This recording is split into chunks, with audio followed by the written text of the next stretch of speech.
జరగబోతున్న సంభవాలు నీకు చెప్తాడు, సత్యం ఏదో నీకు బయలుపరుస్తాడు, దుర్బోధ ఏదో నీకు స్పష్టపరుస్తాడు. యేసయ్య సారూప్యంలోనికి నిన్ను మారుస్తాడు. తెలుసా, ఇందాక పాడామే, యేసుని చూడాలని యేసువలే నన్ను యేసువలే మార్చుటకు.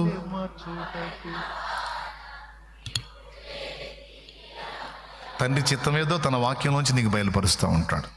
ముందు ఆయనతో నువ్వు, నీతో ఆయన వ్యవహరించటం అనేది నువ్వు ఏర్పరచుకోవాలి.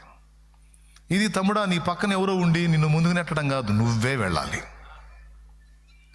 ఆత్మ నింపుమా, జీవాత్మ నింపుమా,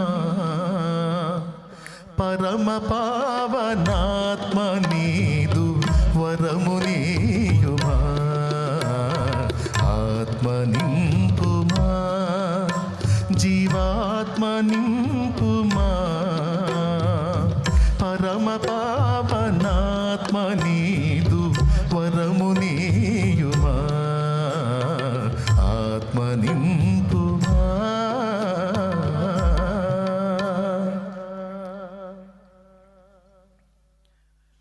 ఎన్ని పాటలు ఉన్నాయో.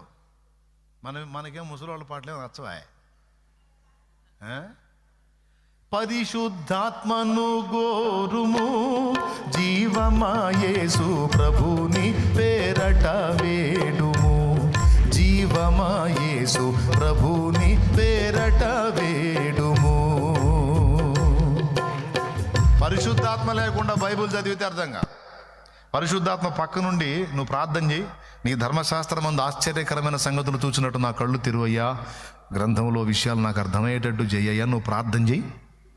రచయిత ఆయనే కాబట్టి ఆయన చెప్తాడు, నీకు ఏదేందో అర్థమయ్యేటట్టు చెప్తాడు ఆయన. లేఖనములను గ్రహించినట్లు శక్తి నీకు ఇస్తాడు ఆయన. మరుగై ఉన్న మన్నా ప్రత్యక్షతలను నీకు ఇస్తాడు. లేకపోతే చీకటింట్లో సరుకులు దేవులన్నట్టే బైబిల్ చదివితే. ఎక్కడ సడన్గా కరెంటు పోయింది, భర్త భార్యను అడుగుతాడు, మా అగ్గిపెట్ట ఎక్కడ ఉంది అంటాడు. అక్కడే ఉంది చూడండి టేబుల్ మీద. ఏడ లేదు ఏడా అంటాడు. కళ్ళు కనపడట్లా. సడన్గా లైట్ వచ్చింది, అగ్గిపెట్ట అక్కడే. అప్పుడు పట్టుకుంటాడు, ఇక్కడే ఉందిగా, మరి అక్కడే ఉందని చెబుతున్నాగా. ఇందాక చీకటికి ఉంది కనపడలేదు. అట్లా లేఖనములో చాలా విలువైన విషయాలు నువ్వు చదువుతానే ఉంటావు, కానీ ఆత్మ నీకు సహాయం చేసినప్పుడు ఒక మెరుపు మెరుసుద్ది, ప్రత్యక్షత వచ్చింది. పరిశుద్ధాత్మయే లేనిది వేదాగమ పఠనముగాదది. వేదాగమ పఠనముగాదది అంటే ఏంటి? పరిశుద్ధాత్మ లేకపోతే బైబిల్ చదివే కాదు. ఇప్పుడు పరిశుద్ధాత్మను ఒప్పుకోని వాళ్ళు బైబిల్ పండితులు, మీకు తెలుసా? అందుకే దిక్కుమాల దరిద్ర బోధలన్నీ వచ్చినాయి. ఇటు పరిశుద్ధాత్మనే ఒప్పుకోడు, మళ్ళీ పండితునో అని కొట్టుకుంటాడు. అందుకే దరిద్ర బోధలన్నీ వచ్చినాయి. ఏమైనా చేయొచ్చు, ఏదైనా తినొచ్చని. ఎందుకు? అర్థం కాదు. నెరచీకటిల్టా సరకులు వెదకూరి పల్మరు వెదకి నా నీరర్ధకమై పోవును వేగా. పరిశుద్ధాత్మను గోరుము, జీవమాయేసు ప్రభుని పేరట వేడుము. ఆణిముత్యాలాంటి పాట. ఒక్కొక్క పాట చదివితే పాడాల్సిన అవసరం, చదివితే చాలు బోల్డంత ప్రత్యక్షత ఉంటుంది. చీకట్లో తడులు అన్నట్టు ఉంటుందిరా. పరిశుద్ధాత్మను అడగండిరా నాయన, మోకాళ్ళు నీ ఆత్మ గ్రంథమర్థమయ్యేటట్టు చేయమని ప్రార్థన చేయమ్మా. ఆయన నీ మనోనేత్రాలు వెలిగిస్తాడు. అప్పుడు లేఖనంలోని మరుగైన ప్రత్యక్షతలన్నీ నీ కళ్ళ ముందు. అదయ్యా, కాబట్టి లేఖనం అర్థం కావాలన్నా సాయం చేస్తాడు. ఎక్కడెక్కడ సడన్గా ఏ నిర్ణయాలు తీసుకోవాలన్నా నీకు ఐడియాలజీ ఇస్తాడు. శత్రువు నీ మీద అటాక్ చేస్తే నిన్ను ప్రొటెక్ట్ చేస్తాడు. సంభవింపబోతున్న సంగతులు ముందే చెప్తాడు. సడన్గా నిర్ణయాలు తీసుకోవాల్సి వచ్చినప్పుడు మెరుపు లాంటి ఐడియాస్ ఆయన ఇస్తాడు. దేవుని కృపను బట్టి ఇప్పటి వరకు ఇన్ని సంవత్సరాలు ఈ పరిచర్యలో నేను ప్రయోజనకరంగా చేసిన ఆలోచనలన్నీ పరిశుద్ధాత్మ ద్వారా నాకు లభించినయ్యాయి.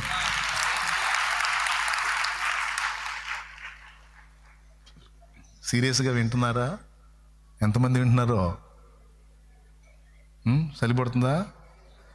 వదిలిపెట్టేదా? స్కూల్లో పిల్లలు కూర్చున్నారు, వదిలిరా బాబా పోతా ఉంటాడు. అట్టేమైనా ఇబ్బంది పడుతున్నారా? ఏం ఇబ్బంది లేదు. ఒకవేళ ఏదైనా హడావుడు ఉంటే ఇల్లు దేవునికి స్తోత్రం. కానీ ఈ విషయాలు మాత్రం పోగొట్టుకో ప్లీజ్. ఎందుకంటే మీరందరూ పరిశుద్ధాత్మ వశులు కావాలి, ఆత్మబలంతో నింపబడాలి. మీలో ఒక్కొక్కడు ఒక్కొక్క అగ్ని కెరటమై క్రీస్తు కొరకు మండితే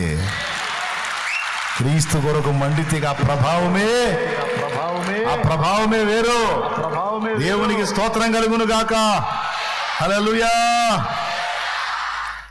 ప్రియులారా, ఇది చాలా కీలకమైన విషయం. ఓకే, పరిశుద్ధాత్మను పొందే విషయంలో ఏమని చెప్తున్నాను? ప్రత్యేకంగా టైం కేటాయించుకొని వెళ్ళి ఆయన పాదాల దగ్గర కూర్చొని గోజాడాలి. ఇంకొకటి కూడా చెప్తున్నాను, వాక్యం చదవాలి, ప్రార్థన చేయాలి, దోషాలు ఏమైనా ఉంటే ఒప్పుకోవాలి, సరి చేసుకోవాలి. ఏం అడగాలి తెలుసా? నీ ఆత్మ కోసం వచ్చా, దురాత్మ నన్ను మోసం చేసే అవకాశం ఉంది కనుక దాన్ని రానియొద్దు.